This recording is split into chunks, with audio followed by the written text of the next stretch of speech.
I'm not worried about nobody coming shooting up the house, kicking down the door. Where's the drugs? Where's the money? You did this. You had that happen before? You did that. Oh,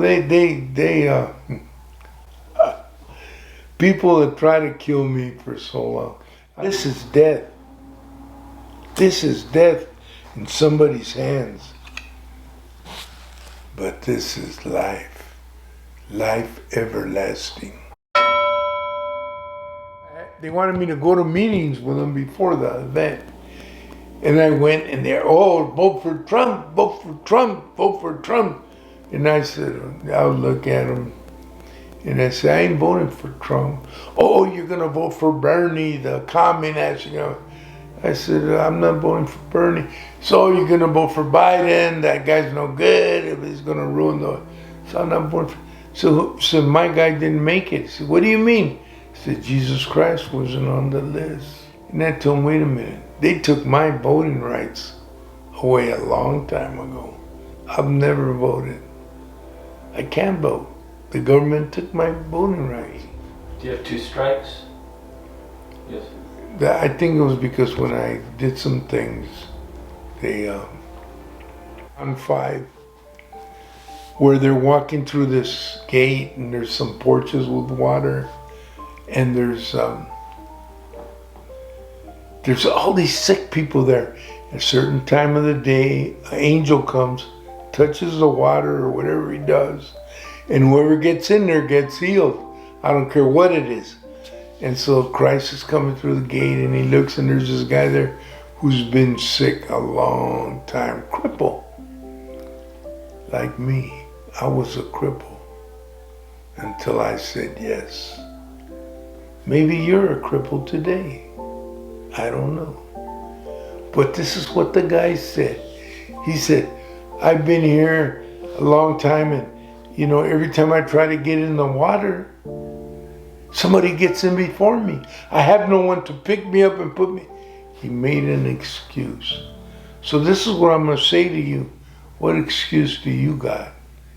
Because he's knocking right now, asking you to come on. And that's it. I believe that. I heard him. And I said yes.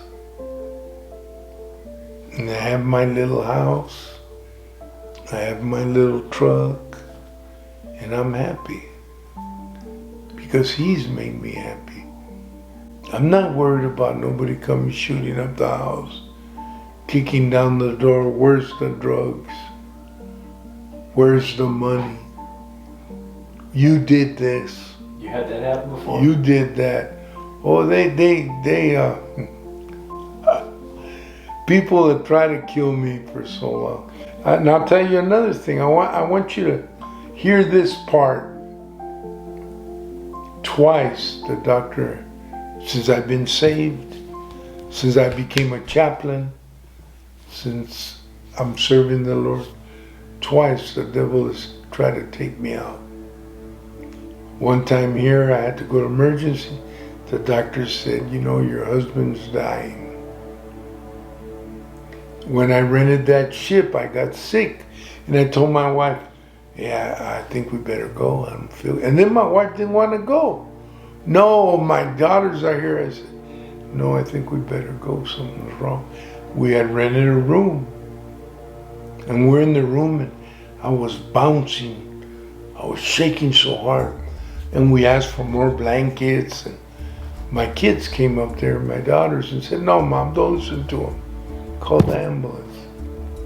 And when they took me, they put IVs on me, a bunch of IVs. And I remember the doctor looking at my wife and says, you know, he's dying. He's dying.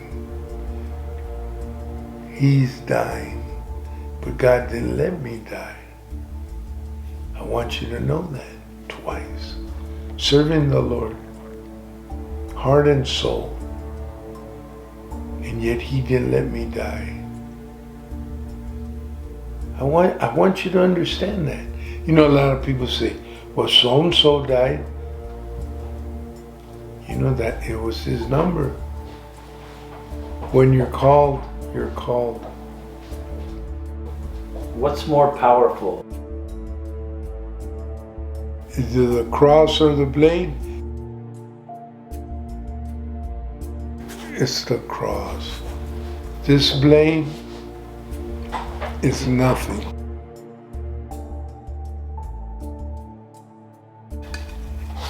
You use that blade? This is a one-hitter quitter. When you hit them with this, they quit. And this is death. This is death in somebody's hands. But this is life. Life everlasting. And this is what God has brought me to. I do got a collection of a lot of knives, and swords, and I do. But this is my greatest collection. I have the cross.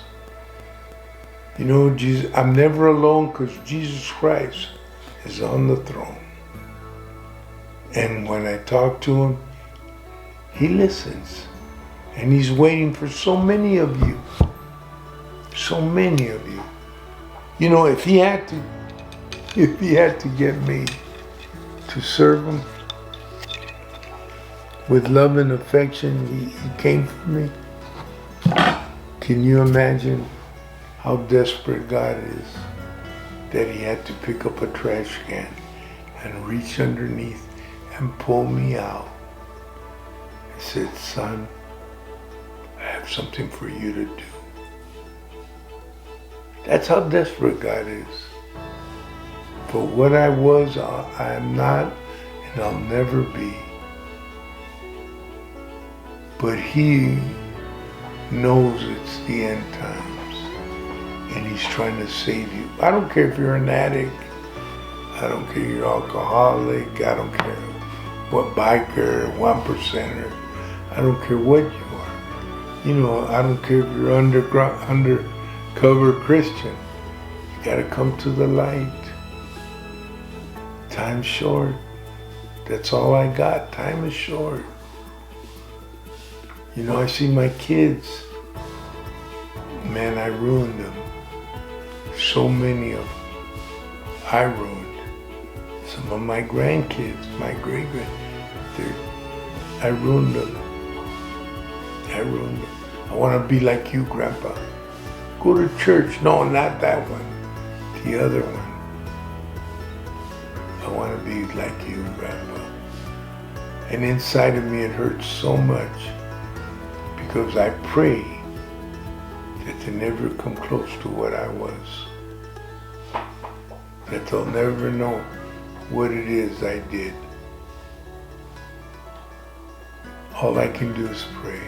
That's if you need prayer, call me. And I will do what God would have me do. Is show up.